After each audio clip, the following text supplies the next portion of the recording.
Year is 1994. I just touched down in Canada. I'm about 7, 8 years old, and everything is new to me, man. I just came from Guyana, and everything is just different. I never seen buildings this tall. I didn't even know white people were real until I came to Canada and saw so many of them. And there was a lot of big changes. But one of the major changes was when I was in Guyana, we listened to predominantly reggae music and whatnot. And so I never heard hip hop before. So the first time I ever heard hip hop, I still remember it to this day. I was sitting down in front of the TV, and then Gangsta's Paradise by Coolio came on. And immediately I was in love. I knew that this music was the music for me, and it was going to be the soundtrack to my life. And ever since then, I've been wildly in love with hip hop. Now, hip hop has a lot of positive and negatives. Obviously, we know the negatives. There's a lot of talk about violence and who's going to do what to who, and a lot of it is ego and whatnot. But if you look carefully, you'll find some that are, pretty good, pretty righteous in the message that they're trying to deliver. So lately, there's been this thing going on with Lil Durk, where he got caught by the feds and he's more than likely never going to see the light of day again. And it kind of reminded me about the power of words and what we listen to and what we say. Because if you peep Biggie, for example, Biggie's first two albums were Ready to Die and Life After Death. He pretty much spoke it into existence. Then you got Tupac, If I Die Tonight, and a bunch of songs referencing his death, including naming himself after somebody who faked their own death. Seemed like he was speaking it into existence. There's a song with Durk where he says, they asked me where I'm going to be in 10 years, and I said the Fed. And he had a lot of references to talking about the feds and whatnot in his music, and then now he's in the feds. These dudes speak their reality into existence.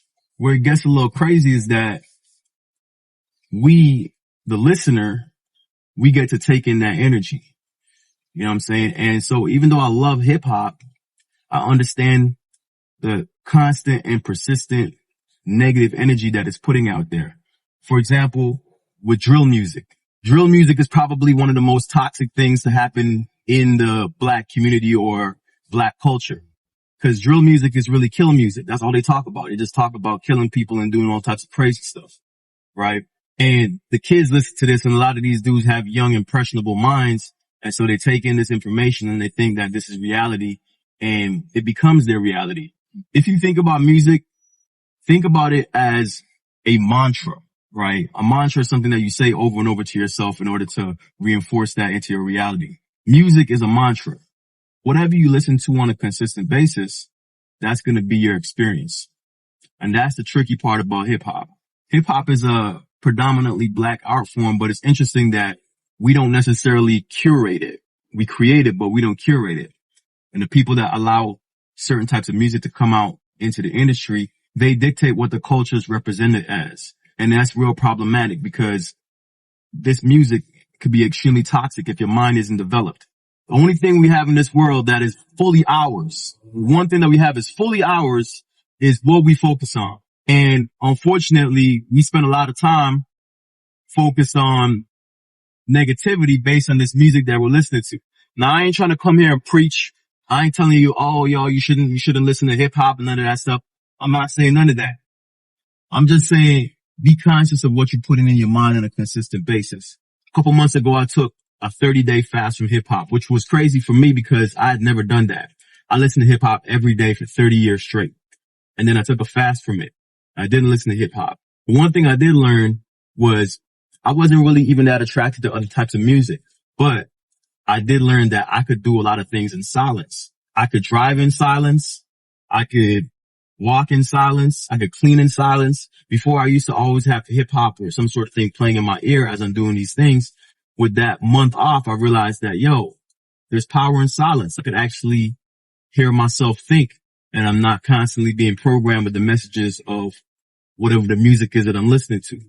So we have all this control over where our thoughts go, where our focus go, and we're allowing these corporations and these rappers to spit these mantras in our ear over and over again, and it switches up the way that you think, whether you like it or not. You don't have to believe it. It's just the facts.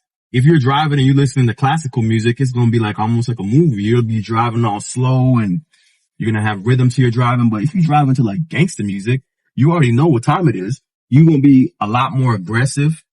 Your whole energy is going to shift because of the type of music you're listening to, right? Your whole energy is going to shift because of the type of music that you're listening to.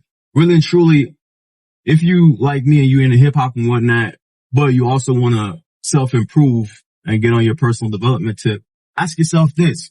Is the music that you listen to consistently benefiting your life? Is it adding to your life or is it subtracting for your life? One thing I did recently to make a change was I deleted all of my music on YouTube Music and I started all over again.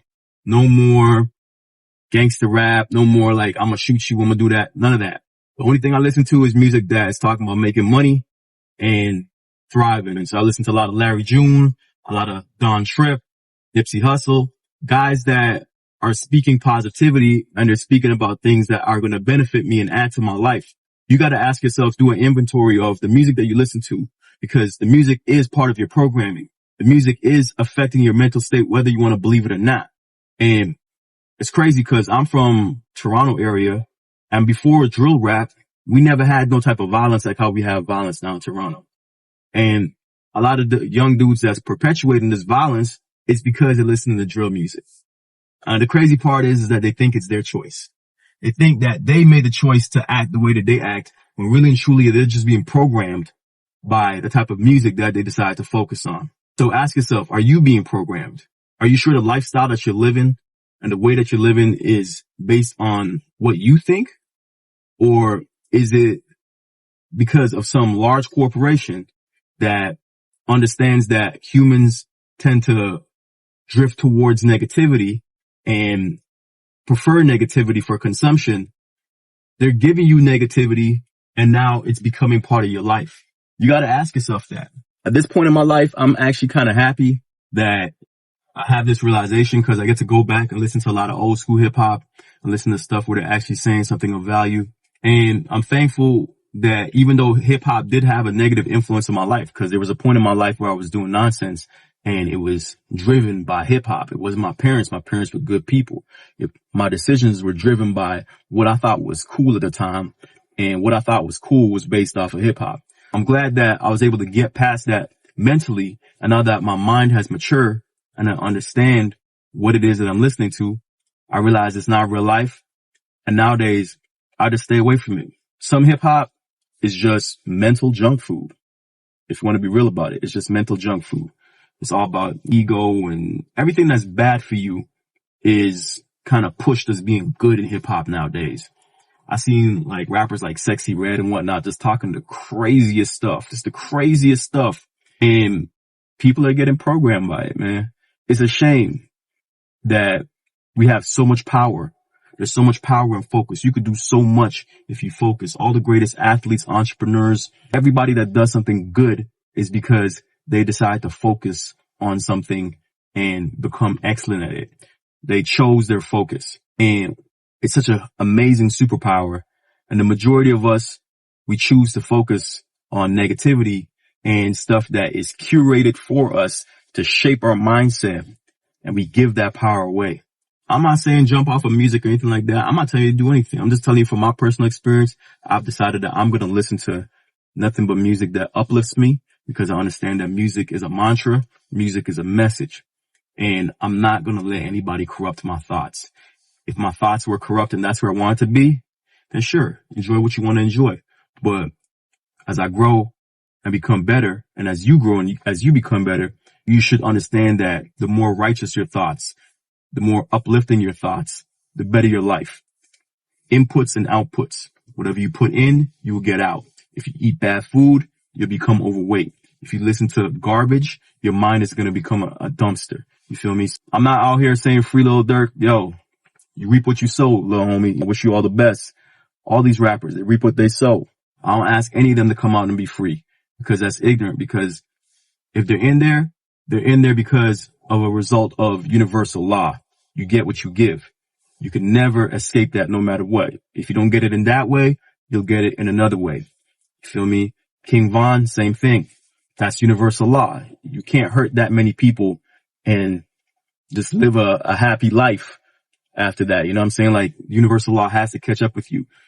Inputs and outputs. For me, I change my music up. I just listen to nothing but hustle music that is making me productive and feel good about getting to it during the course of the day. And I challenge you to do an evaluation on what it is that you listen to. And remember that you should protect your mind at all times. With all that being said, I'll catch you on the next one. Peace.